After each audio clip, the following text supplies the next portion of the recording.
Yan, may naliligo dito na. Naglalakad sila kasi medyo mabato. Tignan natin. Dito po yan sa Tinggalan, Aurora.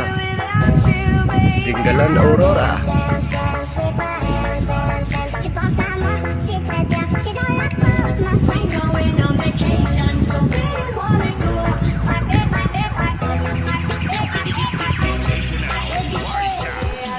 Ayan, may mga tent. Ayan sila. Ayan. Malilim.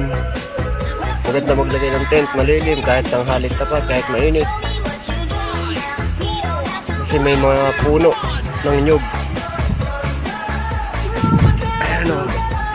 Pwede kang maligo kasi ayan o. O yun. Naliligo sila.